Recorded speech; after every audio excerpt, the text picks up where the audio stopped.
सबका साथ सबका विकास बहुत हो चुका। अब सिर्फ और सिर्फ उसी का विकास जिसका साथ भारतीय जनता पार्टी को मिलेगा, उसी का विकास होना चाहिए।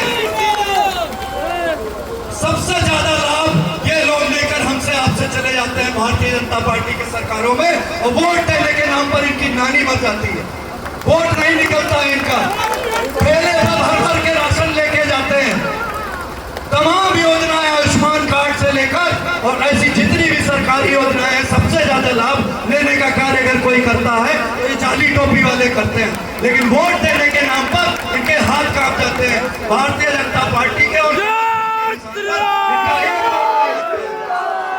तो मैं अपनी हिंदू जनता से खासकर ये अपील करना चाहूंगा और ये उनसे वादा करता हूं कि अभी तक तो जो चल रहा था, हम तो लगातार प्रयास कर रहे हैं कि हम हिंदुओं के हैं, हिंदुओं के ही थे, हिंदुओं के ही रहेंगे, उन्हीं के लिए रहेंगे, उन्हीं के लिए जिएंगे, उन्हीं के लिए मरेंगे। अन्यत्र मुझे किसी से कोई मतलब नहीं है।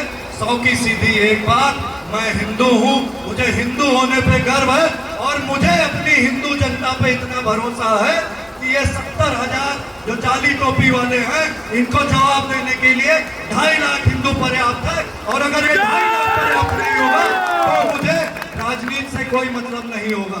मुझे सिर्फ अपनी हिंदू जनता जनार्दन का वोट चाहिए, उनका सपोर्ट चाहिए और उन्हीं के डेवलपमेंट से मुझे मतलब है। सीधे तौर पे मैं बात कहता हूं, मैं कोई अभी न विधायक हूं, न स्वयं मैं ब्लॉक प्रमुख हूं, मैं एक छोटा सा भारतीय जनता पार्टी का कार्यकर्ता हूं, लेकिन अपनी हिंदू जनता का बेटा हूं, भाई हूं, भतीजा हूं, जो भी हूं, आप सबका हूं, आप सबके लिए ही हूं, आप सबके लिए हमेशा रहूंगा। आप सबसे हमेशा ये अपेक्षा है मेरी कि आप सबका साथ हमेशा पापा को, आदरणीय विधायक जी को ऐसे ही मिलता रहेगा और आप सबके सुख दुख में उनसे ज्यादा आगे बढ़कर मैं आप सबके लिए हमेशा खड़ा हूं, खड़ा रहूंगा और उनसे भी 10 कदम आके आपके लिए मैं संघर्ष करूंगा, लड़ूंगा। और जिनके लिए मैं ये संघर्ष कर रहा हूं वो इस बात की गवाही दे सकते हैं कि विधायक जी आपके लिए किसी चीज में थोड़ी देरी जरूर कर सकते हैं भाइयों बहनों, लेकिन मोनू सिंह 1 सेकंड 1 मिनट की देरी नहीं लगाते हैं अपने लोगों के लिए लड़ने में, संघर्ष करने में।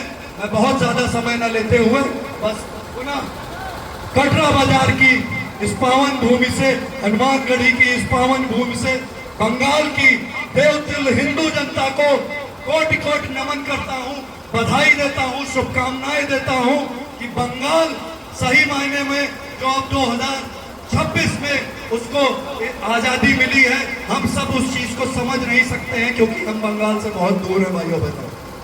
अगर भारतीय जनता पार्टी की सरकार बनने से पहले यहाँ कोई बंगाल गया हो, 2, 4, 10 दिन वहां रह के वहां की स्थिति देख के आता तो उसकी आंखों में आंसू आ जाते, उसका दिल करा उठता। इतनी तकलीफें झेली है वहां पे हिंदू भाइयों बहनों ने जिसकी कोई सीमा नहीं। बहनों का बलात्कार कर दिया जाता था, मुकदमा तक नहीं लिखा जाता था। 1 नहीं 2 नहीं, दिन में 30, 15 रेप होते थे और मुकदमा नहीं लिखा जाता था। ये स्थिति थी बंगाल में।